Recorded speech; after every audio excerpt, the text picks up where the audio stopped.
Blooper reel. Because every episode starts with like a little bit of a thing. A little bit of fun. Yeah, that's the gist of it, right? That was it. That was the whole. Yeah, you got it. We miss you, Bill. I miss you, Bill. All right. Rest in peace. No, don't do that. No. Peace, he's in this world with us. Never mind. That's the one. Tried to. As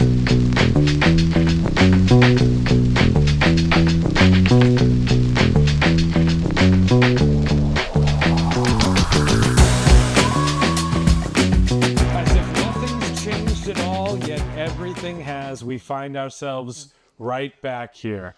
What is the Thanos line, and where I did am that, inevitable. yes, but like, and where did that bring you? Oh yeah, you tried your best and all it did. You could not live. We didn't. It just doesn't feel apropos yet. We haven't failed at anything. We've been doing this for like 2 months. So we always wind up back Here. at wrestling. And you asked me if I know how to do the old intro. I could probably do that, right? Yeah. So in another world, my name was Jason Maltop. I am Liam Strager.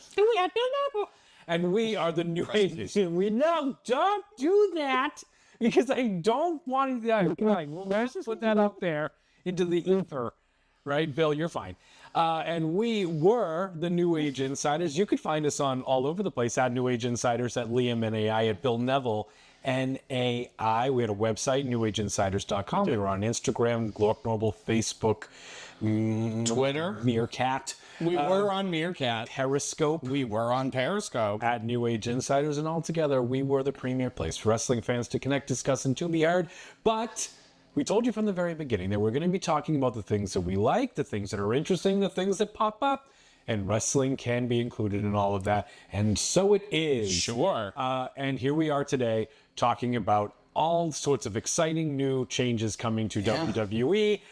Because we are still wrestling fans amongst fans of all other sorts of things. And that's why we're never too old to talk about the things that we want to do, talk about, and experience. For anybody just joining us because you're clicking on something, you're like, I think I remember that channel. My name is Chris. I'm Eddie. And we are not too old to have a good time and talk about the things coming to WWE. Thank you for joining us. Spread the word. Like, Share, follow. comment, subscribe, leave a comment. Norble the Glork. Norval Glark. Norble the Glork, and we really appreciate it. We're just going to dive right in because something that we talked about all the time back in the day on the New Age Insiders was one of the things with Raw. I want to start with this because we know that it's going to be moving to Netflix, right? Which is kind of exciting unto itself. I want to kind of talk to you about all sorts of things, whether or not you expect the content to shift in any way. But the biggest thing that we already know is going to happen starting in October is the show's going to go from 3 hours to 2 hours. Now, I remember when I was a kid and wrestling was just at its absolute apex hottest, and Nitro was 3 hours and Raw was 2, right? Raw was on from 9 to 11 and Nitro started an hour early. A big reason was strategic, so they hopefully got you hooked And then you just stayed there. and kept you there. Another was because the show was so hot, they could probably sell an extra hour of advertising and make money and all that stuff too. But I remember, this has got to be close to 10 years ago now, but even I remember Triple H saying something along the lines of, even the best movie, when we get to 2.5 hours, I start to look at my watch. Basically implying that the sponsors had wanted Raw to be 3 hours more than even the creative team did at that point. Right. Because 3 hours is a long time to grab somebody's attention. It is. So the best thing I think about a 2 hour Raw will just be what I remember 2 hour Raw being, again, when I was a kid, was the first hour was to set up how great the second hour was going to be. Sure. Right? Right. And that was the formula, right? Almost the first 15, 20 minutes of the show was Vince or Austin or the bad guy or the champion addressing the show and the crowd. Right. Usually setting up the main event, which would only be about an hour or so away. Right. And it's just, there's obviously matches interspersed, but the big thing is what I used to love was the first hour kind of almost advertised the second hour, which was the main events. Yeah. Right? And what's been tough, I think, is to bridge that third hour, where the first hour is to get your attention. That second hour just drags, knowing that, like, if somebody says, I'm going to beat you up at 8 o'clock, it's not going to happen for 2.5 hours. Yeah, and there's just so much show. It came at a time when nobody cared about SmackDown. Like, WWE didn't even care about SmackDown. Sure. And so they went to 3 hours. It was the Raw Super Show. And yeah, I guess when you didn't have that talent, like, or you didn't feel like you could have that talent spread out across both shows, now you have so much talent and you're using them so much better. And I think that the pacing of the show is going to take wrestling to that next level. We've seen under this Triple H administration just how easily and below the surface of mainstream pro wrestling could be. And he is doing everything in his power to get it back to that level. And he's doing a great job. And I think switching Raw to 2 hours for the remainder of their days on USA starting in October, all the way into when they're on Netflix being 2 hours, a 3 hour commercial-less Raw would be awful. Yeah, right. Because you got to think what they just, if we're going on those, like the law of TV averages, there's 16 minutes of commercials an hour. Right. So you're talking about 16 and a half hour, 45 minutes of the show. Between 45 to 50 minutes of this show is broken up by commercials. Almost a third of it is commercials. You take that away and keep it the same length, it's going to be tedious. Right, because you're actually adding about an hour and a half of content, right? You have to now add an hour and a half as opposed to just subtract the half hour and just keep it as 2 hours commercial free. Going to Netflix, so here's an example that I want to give, right? So I'm a big Howard Stern fan, right? Right. And I remember specifically, because I'm old now, haha, not too old. But I remember when he made the shift from terrestrial radio to satellite radio, right? And he was interviewed a million times because people thought like, okay, the Howard Stern show, so controversial, so raunchy, so out there. Now it's just going to be this like, oh my gosh, it's just going to be this frat house radio show, right? And what Howard Stern said was, no, all I'm going to do is make the show much more conversational among friends. Do friends swear? Yes. But if you think that like a lot of the things that he was doing that was so wild and so out there was actually just to piss off the station. Sure. And so what the best version of Howard Stern was on and still is on Sirius Satellite Radio because it just feels like the show he's always wanted to do. And as he's gotten older and less about like throwing pies at lesbians, you know what I mean? Right. Like his show just feels like a group of people having a more earnest conversation, right? Because there are fewer boundaries, basically none from the FCC. And so what I'm expecting Raw, and I want to get your take on this to be, is something that like they are not going to, nor should they, like show boobs and drop F-bombs. But the thing that I hope is very simple, is right now when a big moment happens, a pro wrestling chant is holy shit. And the networks are so quick to just dump the audio that the performers are saying things and commentary is trying to say things. And I'm not getting any of it. And it's really taking me out of the moment because you're censoring the intended reaction of the show. And like you get to the, like, as silly as this sounds, just like Corey Graves every blue moon saying, holy shit is right. You know what I mean? Because holy shit is such a PG-13 swear that it, again, don't force it. I don't know Michael Cole and Corey Graves now just dropping profanity for the sake of doing it. It doesn't feel natural. But like, again, if the show, like, you know, like wrestling, like we used to joke about it, it was just like the way that they, every swear was just the word bitch because it's the only one they would actually use. And so like bitch was their F word. Bitch could mean bitch. It could mean anything. Because like that's the one where it's just like somebody like Dolph Ziggler would go like, yeah, that's right, bitch. And everybody like, I rarely hear that anymore on this show. And it's like, and that was supposed to be like the mic drop. And like, again, I don't expect even F-bombs. Maybe at a pay-per-view level, maybe if it's like the rarest, you know, like how even PG-13 movies get one. And you know what I mean? Like once a year. You know what I mean? You know? Well, and you also want to, if you can do it, you want to hold it because you know that you can. Like when South Park was like you're allowed to say shit like 127 times. So they did it all in one episode. Just outstanding writing on that program. Oh, it's so good. But that's sort of my expectation. Yes. Is just for the show to maybe be able to breathe a little more, knowing that they can't get in trouble. Now it's just about what you're comfortable doing. It's also just such a good thing going to the 2 hours, because now you're able to not have to have all of your performers on every night, every Monday night, and you're able to tell different stories at different paces. Yeah.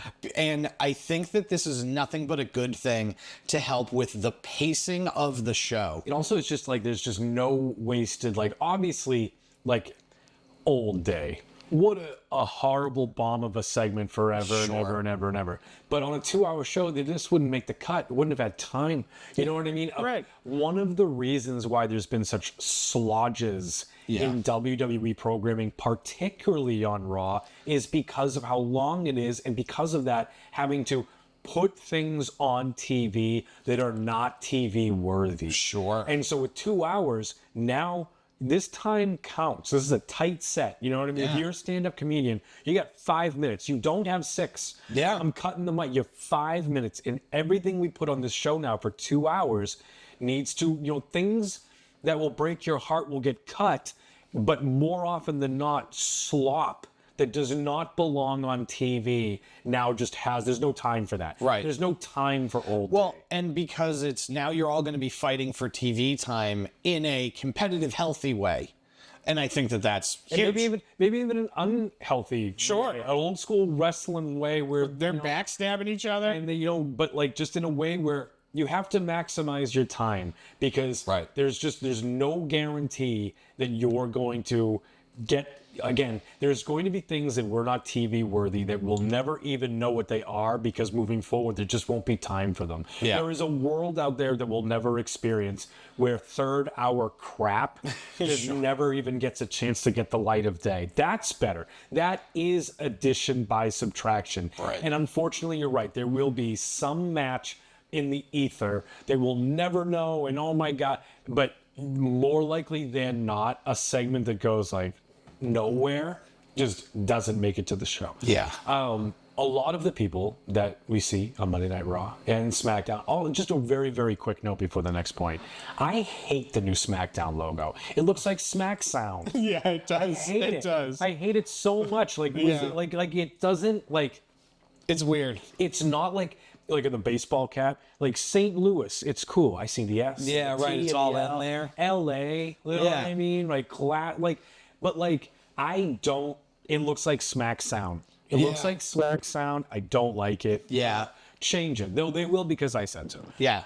We know how much they listen to us. They loved it. I don't like the logo. Anyway, a lot of people that you see on Raw and SmackDown originally came from NXT, one of our favorite promotions, one we know well. We know people that have come through there and are flourishing, and Christian Casanova, I will love you and call you that forever. And Christian Casanova, that is my San Diego Chargers. Sure, right. It's like I cannot accept that Your from Derby Street? Yeah, all right.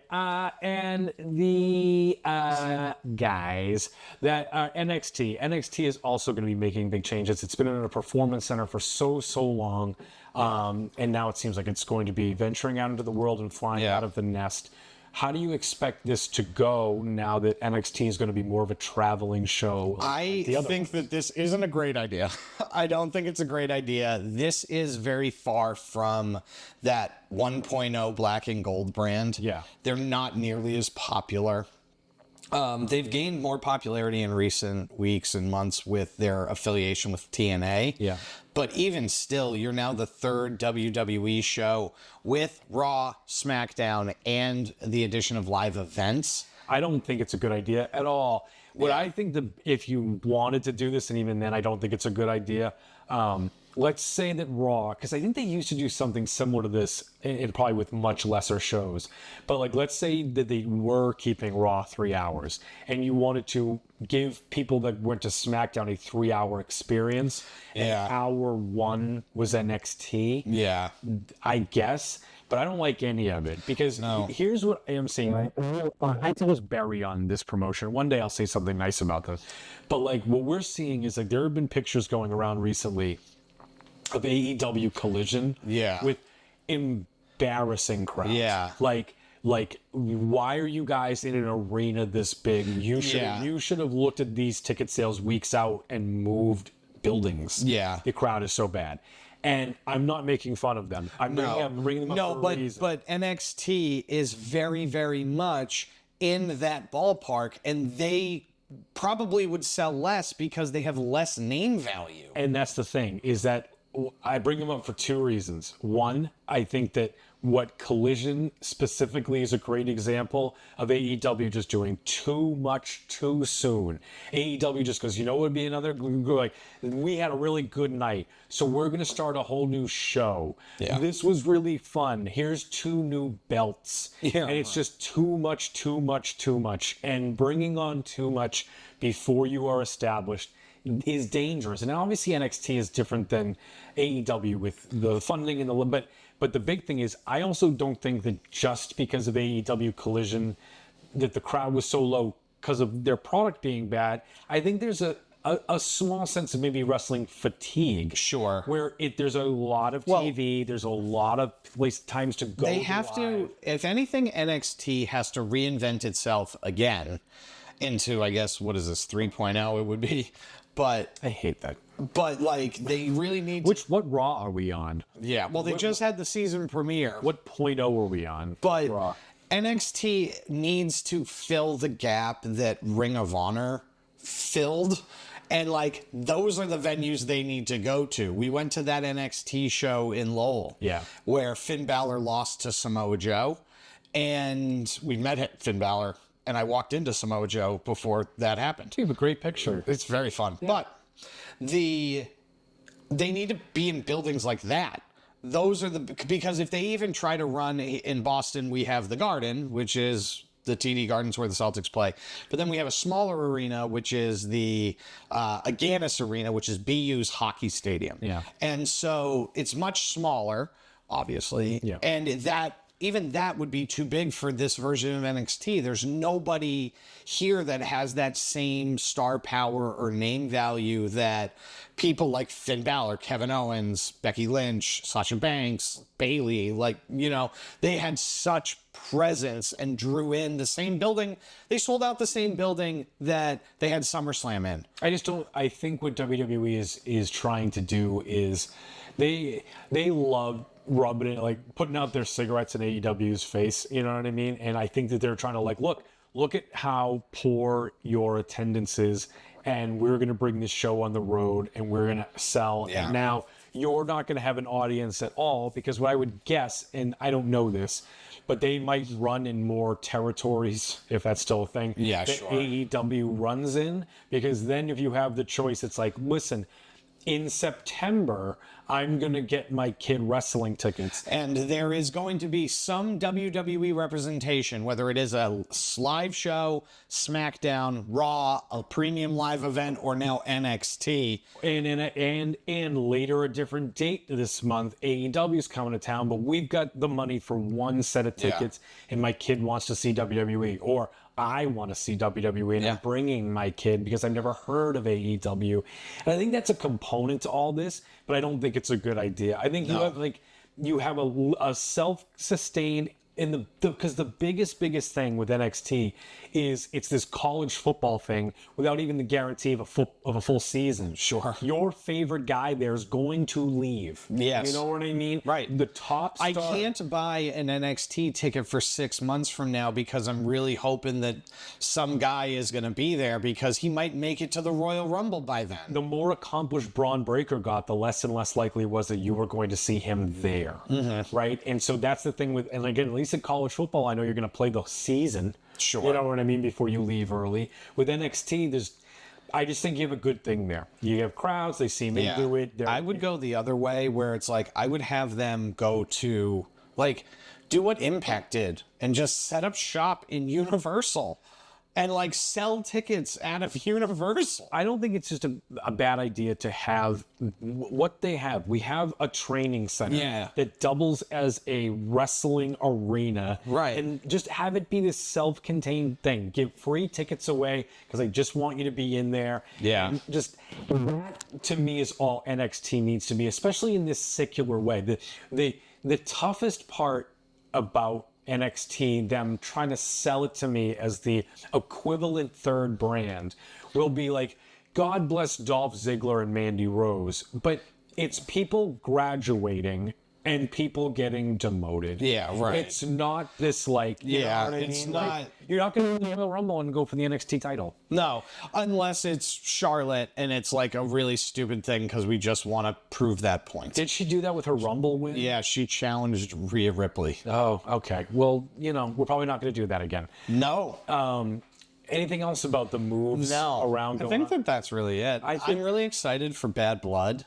I think that they've just been really, WWE specifically has just been very, very good lately. It's a very fun show to watch. It's way better than it used to be, and it feels like they're giving you a reason to stay invested. And I don't know, like, nothing is just as simple as Vince McMahon and Kevin Dunn are gone, but my goodness, it feels like the albatrosses are off from around the neck. it just feels like the energy is just very different about the entire product. And as they move to Netflix, they have an opportunity to just like be whatever they're comfortable being. The good thing is 10 years ago, 15 years ago, 20 years ago, if Netflix existed and Raw moved there, Trish Stratus would have been naked every week on TV, and it just would have been pandemonium. Vulgarity and like just like beyond the pale. It would have been almost an uncomfortable watch, right? Yeah, right. And to the point now where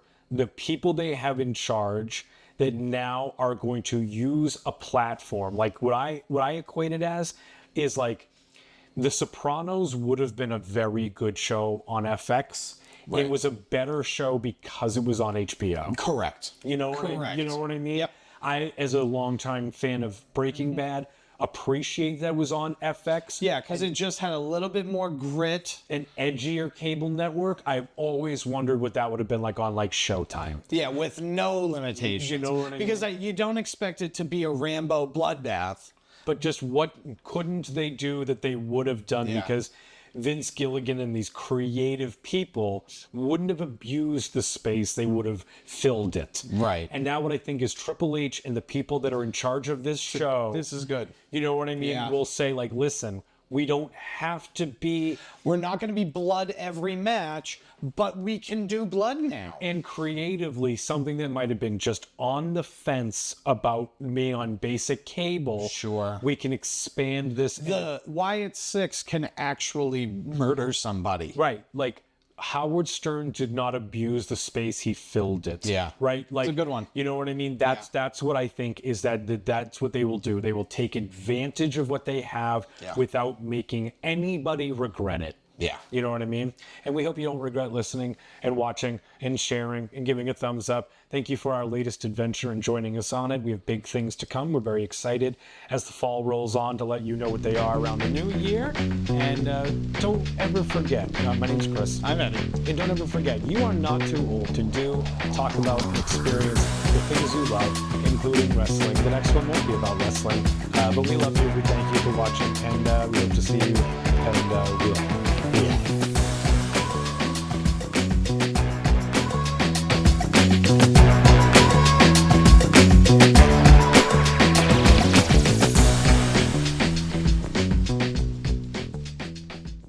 And just from like, my name is Jason Maltov. And I am Liam Stryker. And we are the New Age Insiders. You can find us on Twitter, and please do. We are at New Age Insiders, at Liam NAI, at Bill Neville NAI. Our website, newageinsiders.com. We can find articles, our friends. We are all over social media, Facebook, Glork, Normal, Instagram, etc.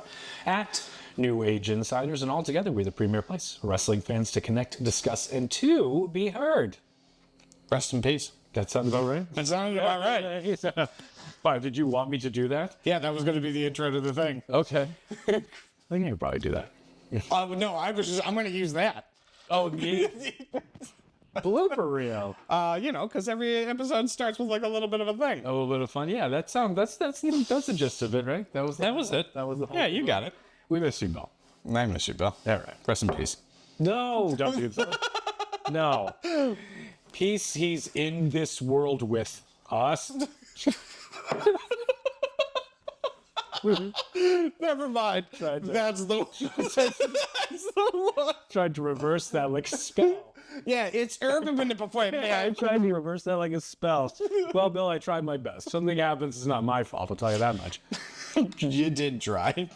All right. Is this the open? No, so now let's do the open and start the show. Yes. All right. It's urban manipulation. Yeah. Okay. Here we go. It still doesn't look like I just cried. Well, it was out of laughter and maybe Bill dying. No.